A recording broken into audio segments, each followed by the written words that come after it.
সম্মানিত ভারতের মুসলমান ভাইরা, আসসালামু আলাইকুম রাহমাতুল্লাহি ওয়া বারাকাতুহু। ইবনে মাজাহ শরীফের 3121 নম্বর হাদিসে উল্লেখ হয়েছে, দহা রাসূলুল্লাহ সাল্লাল্লাহু আলাইহি ওয়াসাল্লাম ইয়াউমা ঈদিন বিকাবশাইনি, অর্থাৎ রাসূলুল্লাহ সাল্লাল্লাহু আলাইহি ওয়াসাল্লাম পবিত্র ঈদুল আজহার দিনে দুইটি মেষ অথবা দুইটি ছাগল অথবা দুইটি দুম্বা অথবা দুইটি ভেড়া জবাই করেছিলেন। ফাকালা হিনা ওয়াজ্জাহা হুমা, রাসূলুল্লাহ সাল্লাল্লাহু আলাইহি ওয়াসাল্লাম যখন দুইটি পশুকে কিবলার দিকে মুখ করে যখন শুয়েছিলেন, তখন তিনি পবিত্র কালামুল্লাহ শরীফের 3টি আয়াতে কারিমা পাঠ করেছিলেন। ইন্নী ওয়াজ্জাহাতু ওয়াজহিয়া লিল্লাযী ফাতারাস সামাওয়াতি ওয়াল আরদা হানিফা ওয়া মা আনা মিনাল মুশরিকিন। কুল ইন্না সলাতি ওয়া নুসুকি ওয়া মাহইয়ায়া ওয়া মামাতি লিল্লাহি রাব্বিল আলামিন লা শারীকা লাহু ওয়া বিযালিকা উমিরতু ওয়া আনা আউয়ালুল মুসলিমিন। এই 3টি আয়াতে কারিমা পাঠ করার পরে তিনি বলেছিলেন, আল্লাহুম্মা মিনকা, হে আল্লাহ, এই পশুগুলো তোমার পক্ষ থেকে আমি পেয়েছি। ওয়ালাকা, এই পশুগুলোকে তোমার নামে আমি জবাই করতেছি। আন মুহাম্মাদিন, একটি পশু আমি মুহাম্মদ সাল্লাল্লাহু আলাইহি সাল্লামের পক্ষ থেকে তোমার জন্য আমি কোরবানি করছি। ওয়া উম্মতিহি, আরেকটা পশু হলো আমি মুহাম্মদ সাল্লাল্লাহু আলাইহি সাল্লামের উম্মতের পক্ষ থেকে তোমার নামে কোরবানি করতেছি। এরপরে বিসমিল্লাহি আল্লাহু আকবার বলে দুইটি পশুকে জবাই করেছিলেন। সুবহানাল্লাহ। তো এই হাদিসের আলোকে আমরা বুঝলাম যে শুধু গরু দিয়ে কোরবানি করতে হবে এমন কোনো বাধ্যবাধকতা ইসলামে নাই। তাহলে আমরা এই হাদিসের আলোকে বুঝলাম যে রাসূলুল্লাহ সাল্লাল্লাহু আলাইহি সাল্লাম দুম্বা দিয়ে, মেষ দিয়ে, ছাগল দিয়ে, বকরি দিয়ে তিনি কোরবানি করেছিলেন। অতএব গরু দিয়ে কোরবানি করতে হবে এমন বাধ্যবাধকতা ইসলামে নাই, ছাগল দিয়েও কোরবানি করা যায়। সম্মানিত ভারতের মুসলমান ভাই বোনেরা, আপনারা অন্তত এই বছর আপনারা গরু দিয়ে কোরবানি না করে আপনারা ছাগল দিয়ে কোরবানি করুন। আর এটার কারণটা আমি বলছি, আল্লাহ সুবহানাহু ওয়া তাআলা ১৫০০ বছর আগে এই বিশ্বের মহাবিশ্বয় মহাগ্রন্থ আল কোরআনের সূরা আলে ইমরানের ৫৪ নম্বর আয়াতে কারিমের মধ্যে তিনি উল্লেখ করেছেন, ওমাকারু ওমাকারাল্লাহু আল্লাহু খায়রুল মাকিরিন, অর্থাৎ ওমাকারু, কাফের মুশরিক, ইহুদি নাসারা, ইসলামের দুশমনেরা এবং কোরআনের দুশমনেরা তারা চক্রান্ত করে। ওমাকারাল্লাহু, আর আল্লাহ সুবহানাহু ওয়া তাআলা কৌশল করেন। আল্লাহু খায়রুল মাকিরিন, তবে আল্লাহর কৌশল হলো সর্বোত্তম কৌশল।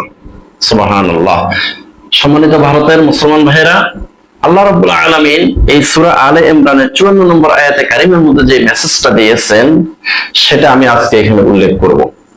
আপনারা যদি এই বছর অন্তত গরু দিয়ে কোরবানি না করে যদি আপনারা ছাগল দিয়ে কোরবানি করেন, তাহলে কি হবে যে আপনাদের উপরে যারা অত্যাচার করতেছে, বিশেষ করে নব্য ফেরাউন, শুভেন্দু কসাই, যেভাবে আপনাদের উপরে জুলুম নির্যাতন করতেছে, আপনাদের বাড়িঘর জ্বালিয়ে দিচ্ছে, আপনাদেরকে প্রকাশ্য তারা মারতেছে, এরপরে আপনাদের মসজিদগুলো ভেঙে তারা মন্দির বানাচ্ছে, এরপর প্রকাশ্য তারা ঘোষণা করেছে এবং তারা আইন করে নিয়েছে আপনারা গরু দিয়ে কোরবানি করতে পারবেন না।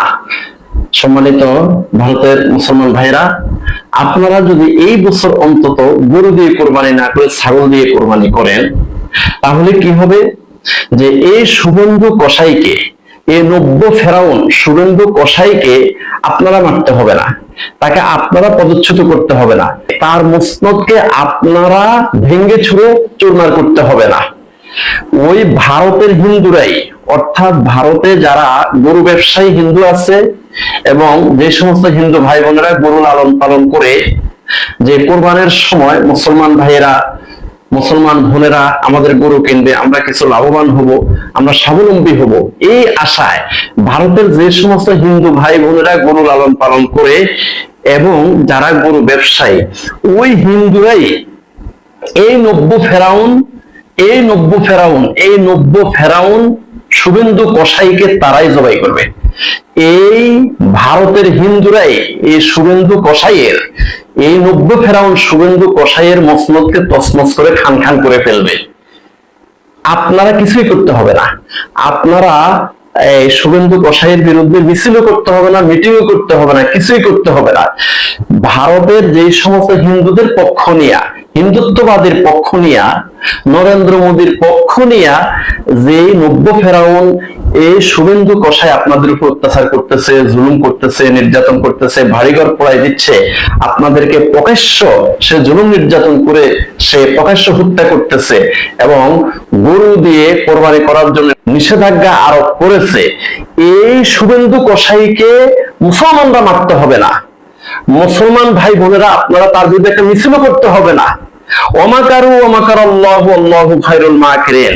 সেই ১৫০০ বছর আগে আল্লাহ রাব্বুল আলামিন সূরা আলে ইমরানের ৫৪ নম্বর আয়াতে বলেছেন যে আল্লাহ রাব্বুল আলামিন কৌশল করেন আর তারা চক্রান্ত করে। আল্লাহর কৌশল হলো সর্বোত্তম কৌশল। আল্লাহ পাক রাব্বুল আলামিন এমন ভাবে সেট করে দিয়েছেন যে ১৫০০ বছর আগে আখিরি নবী মুহাম্মদ রাসূলুল্লাহ সাল্লাল্লাহু আলাইহি ওয়াসাল্লাম সুন্নাহর মাধ্যমে এই পৃথিবীতে, এই বিশ্ব ধরাধামে এমন সিস্টেম চালু করে দিয়েছেন যে শুধু গরু দিয়ে কোরবানি করতে হবে এমন কোন বাধ্যবাধকতা ইসলামে নাই।